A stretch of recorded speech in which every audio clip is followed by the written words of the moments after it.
चोरी करके सत्ता में आए हैं। 2024 का जो चुनाव है आप चोरी करके आए हैं और राहुल गांधी जी ने पूरे देश के सामने और पूरी मीडिया के सामने इस बात को प्रूफ कर दिया है। तो इलेक्शन कमीशन तैयार नहीं है। इलेक्शन कमीशन अपना वेबसाइट बंद कर देता है। बिहार में 65 लाख वोटर्स को किस आधार पर छाटा गया और किसे हटाया गया वो साझा कीजिए।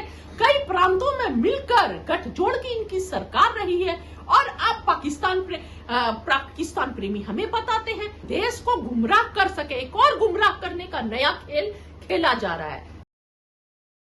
जिस तरीके से राहुल गांधी ने सबूतों के साथ चुनाव आयोग की पोल खोली है, कैसे देख रही हैं आप? भाजपा कह रही है दम नहीं है उनके आरोपों में, उनके सबूतों में। तो आप इलेक्ट्रॉनिक वोटर लिस्ट को सामने ला दीजिए अगर दम नहीं है तो, या आप में दम अब नहीं बचा है और आप चोरी करके सत्ता में आए हैं। 2024 का जो चुनाव है आप चोरी करके आए हैं और राहुल गांधी जी ने पूरे देश के सामने और पूरी मीडिया के सामने इस बात को प्रूफ कर दिया है। और आप में दम है तो आप प्रूफ करके दिखाइए कि राहुल गांधी जी जो बोल रहे हैं वो गलत बोल रहे हैं। आपने देखा होगा बिहार में किस तरह, और उसके बाद ये प्रूफ करने के बाद से इलेक्शन कमीशन अपने वेबसाइट को बंद कर ले रही है। मतलब कि दाल में कुछ काला नहीं है, पूरा का पूरा ही दाल काला है। और राहुल गांधी जी ने आज 11-12 सालों से जितनी भी बातें बोली हैं वो गलत नहीं हुई हैं। पूरा देश इस बात को जान रहा है और राहुल जी झूठे नहीं है, राहुल जी सच बोलते हैं। चुनाव आयोग कह रहा हिम्मत है, शपथ पत्र साइन करिए। फिर तो चुनाव आयोग खुद क्यों नहीं शपथ पत्र साइन करके दे रहा है कि वो जो है देश का एक स्वतंत्र काम करता है, वो किसी पार्टी के लिए काम नहीं कर रहा है। चुनाव आयोग साइन करके दे। राहुल गांधी जी तो पूरे मीडिया के सामने, देश के सामने पूरी जिम्मेदारी के साथ आकर बोल रहे हैं कि ऐसा हुआ है। महादेवपुरा जो बेंगलुरु सेंट्रल का लोकसभा का एक विधानसभा सीट है, 6 महीने विश्लेषण, 40 लोगों ने 6 महीने तक विश्लेषण किया, उस पर रिसर्च किया। उसके बाद से ये सामने आया कि 6,50,000 बेंगलुरु महादेवपुरा के वोटर्स है उस विधानसभा में, और जो भाजपा के जीत का मार्जिन है वो 32,707 वोटों से भाजपा जीतती है।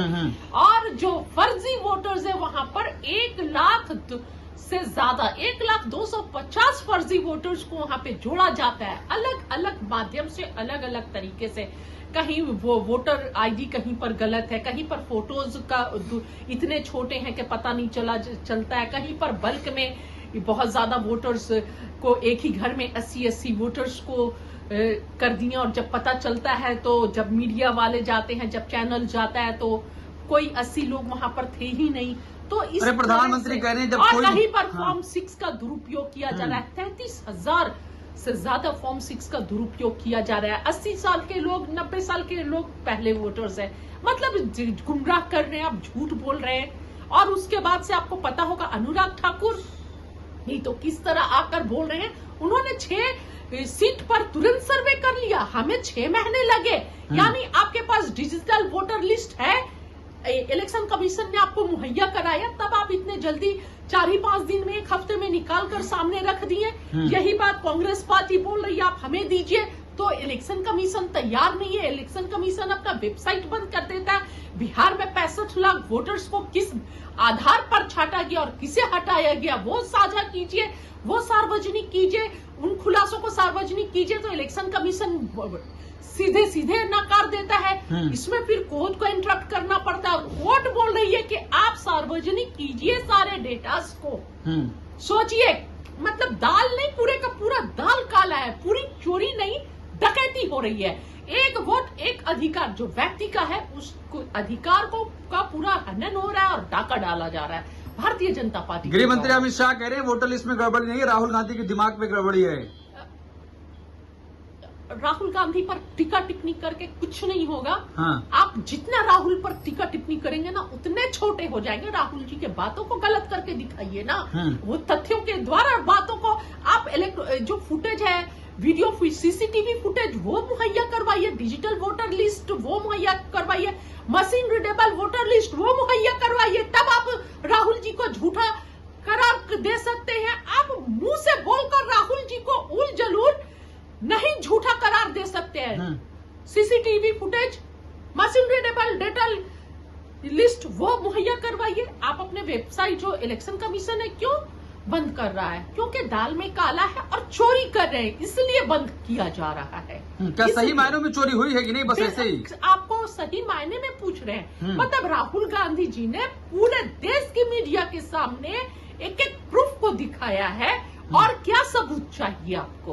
और क्या सबूत चाहिए? सोचिए, एक सीट का ये हाल है, एक विधानसभा में 1 लाख से ज्यादा मतों की चोरी की जाती है, तो पूरे देश में सत्ता में आने के लिए इन्होंने कितनी चोरी की होगी और कितनी चोरी के बाद ये सत्ता में पहुंचे होंगे। और हमारे लोग बोल रहे हैं कि आप बनारस का भी डिजिटल वोटर लिस्ट दीजिए, पता चल जाएगा, सब दूध का दूध और पानी का पानी हो जाएगा। आप दीजिए तो सही, हिम्मत है तो क्या वहाँ पे क्या है ऐसा? पता चल जाएगा कि देश में जो पीएम है वो उनके सीट पर क्या हुआ है। तो अजय राय तो कह रहे हैं कि मैं सांसद बनाऊंगा, तो ढोल नगाड़ों के साथ स्वागत भी करा रहे हैं अपना। बिल्कुल सही बोल रहे हैं अजय राय, बिल्कुल सही बोल रहे हैं। आपको पता होगा कि भाजपा के लोग हमें बदनाम करने के लिए अपने ही जो डेटा को सामने लाकर देश के सामने एक सत्य रख देते हैं। बोलते हैं प्रियंका वाड्रा जी जिस सीट से थी, इतने फर्जी वोटर्स, 1 लाख फर्जी वोटर्स। तो अब समझ में आता है कि वो 1 लाख भाजपा को वहां से वोट कहां से आए, यानी आपने फर्जी वोटर्स बनाए थे, तब वायनाड से आपको 1 लाख वोट मिला। मतलब प्रियंका जी जो वोट से जीती हैं उसमें 1 लाख और जोड़ दीजिए, उतने वोट और ज्यादा। लेकिन भाजपा के समर्थक कह रहे हैं प्रधानमंत्री को जनता ने चुन के भेजा है, बनारस के लोगों ने दिल से प्यार करते हैं। जनता ने चुनकर भेजा है या सिस्टम ने, इलेक्शन कमीशन ने चुनकर भेजा है? वो तो जो डेटा मांगा जा रहा है वो सार्वजनिक कीजिएगा तब पता चलेगा। और राहुल गांधी जी ने पहले बता भी चुका है, जो देश के सामने सच्चाई रखी है उस सच्चाई के माध्यम से। और मैं आपको बताना चाहती हूँ कि राहुल गांधी जी और पूरा विपक्ष राहुल गांधी जी के साथ बहुत मजबूती से इस वोट के अधिकार को जो छीना जा रहा है उसकी लड़ाई लड़ेंगे। और कल जनता के वोटर के अधिकारों का यात्रा, वोटर अधिकार यात्रा है। कल बिहार में 16 दिन का राहुल गांधी जी शुरू करने जा रहे हैं और 1300 किलोमीटर की यात्रा करेंगे, जो राहुल गांधी जी और तेजस्वी यादव जी साथ में रहेंगे। तो विपक्ष दबने वाली नहीं है। क्या ये सीधी लड़ाई मानी जाए? अब बिल्कुल सीधी लड़ाई है, विपक्ष दबने वाला नहीं है, झुकने वाला नहीं है। इससे पहले आजादी की लड़ाई में वो गांधी सत्य और अहिंसा के रास्ते पर चलते हुए देश को आजादी दिलाई थी। अब आज के युग के गांधी राहुल गांधी जी इस देश को वोट चोरों से, वोट चोरी, जो वोटरों की चोरी की जा रही है उससे आजादी दिलाएंगे और उनके वोट के अधिकार को वापस करवाएंगे। लेकिन प्रधानमंत्री तो कह रहे हैं कि आरएसएस की बहुत भूमिका रही देश की आजाद कराने में। प्रधानमंत्री जी अपने कुर्सी को बचाने के लिए आरएसएस को खुश करने में लगे में। जिस तरह पिछले समय में मोहन भागवत जी का स्टेटमेंट आता है, डायरेक्टली और इनडायरेक्टली जो बीजेपी में अंदरूनी कलह चल रहे हैं, किसी से छुपा नहीं हुई बात नहीं है कि पिछले दिनों किस तरह राजीव प्रताप रूढ़ी वाला मैटर हो, या फिर जब मोदी जी विदेश गए थे तो आरएसएस प्रमुख दिल्ली में आकर किस तरह बैठक करते हैं और उस पर 75 वर्ष की आयु के बाद सत्ता छोड़ देना चाहिए, इस तरह के स्टेटमेंट देते हैं। तो प्रधानमंत्री मोदी जी आरएसएस प्रमुख को खुश करने में लगे हुए हैं। और कौन सा इतिहास और कौन सा देन, कौन सा योगदान, 25 साल तो आप आजादी से पहले माफी मांगते रहे, माफी मांगने का आपका इतिहास है। अंग्रेजों से पेंशन लेने का आपका इतिहास है।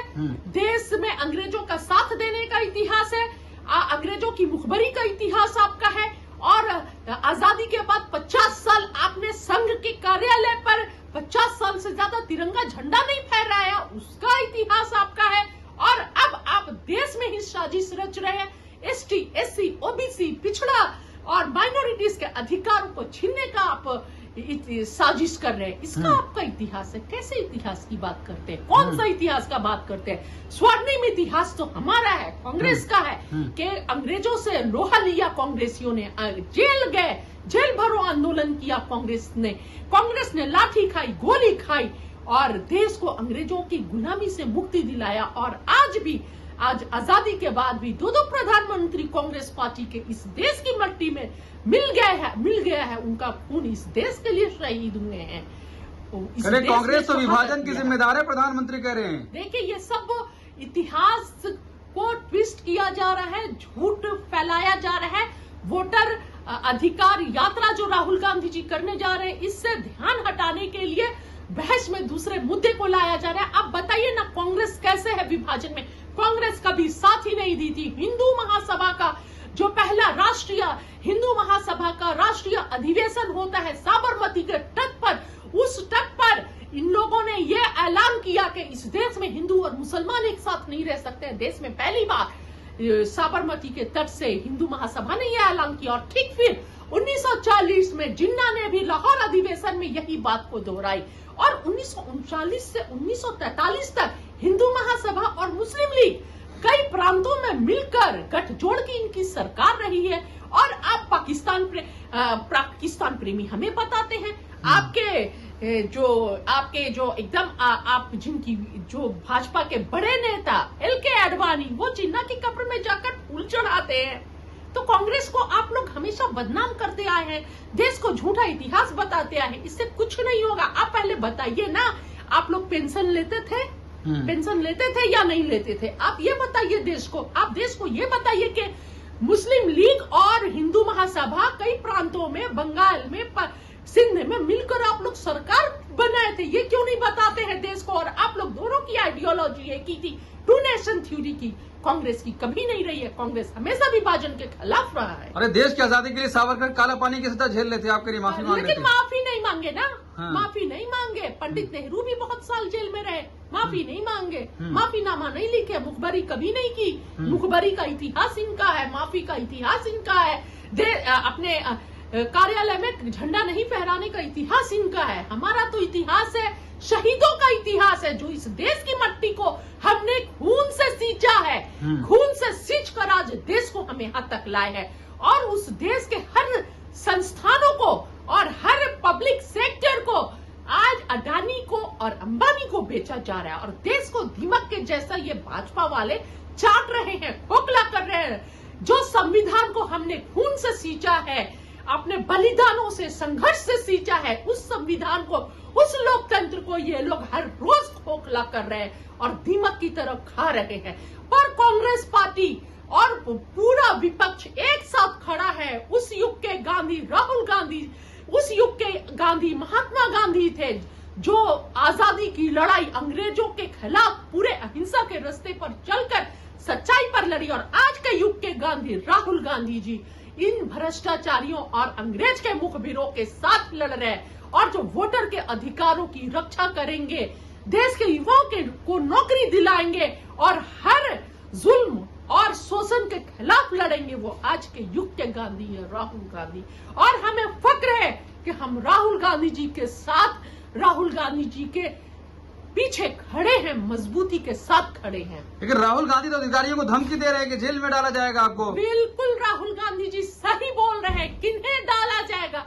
उन अधिकारियों पर डाला जाएगा जो देशवासियों के वोटर के अधिकार को चोरी कर रहे हैं, जो वोट देने के अधिकार को, जो संविधान ने एक व्यक्ति को एक वोट का अधिकार है, वो चोरी कर रहे हैं, उनको डाला जाएगा। तो क्या गलत बोल रहे हैं? उन्हें आज लग रहा है कि सत्ता साथ में है, सारी ताकतें साथ में है, तो आप जुल्म कर लीजिए, अधिकार को छीन लीजिए, शोषण कर लीजिए। वो गलत बोलते हैं। सत्ता आज नहीं तो कल बदलेगी, और जिस दिन बदलेगी, एक एक को खोजकर जिन्होंने देश के संविधान के साथ खेला है, देश की जनता के अधिकारों के साथ खेला है, उनको सबक सिखाया जाए। लेकिन अंजना ओम कश्यप है, वो कह रही है कि जो देश की जो विभाजन हुआ है उसका मकसद पूरा नहीं हुआ। यहाँ से मुसलमान कम तादाद में गए और हिंदू वहाँ से बहुत ज्यादा आ गए। यहाँ से जाना चाहते हैं मुसलमानों को छोड़। देखिए, मैं एक बात बोलूंगी कि अभी वोटर अधिकार यात्रा राहुल गांधी जी कल से निकाल रहे हैं, और जो वोट चोरी बम राहुल गांधी जी ने फोड़ा है, देश को सच्चाई दिखाइए।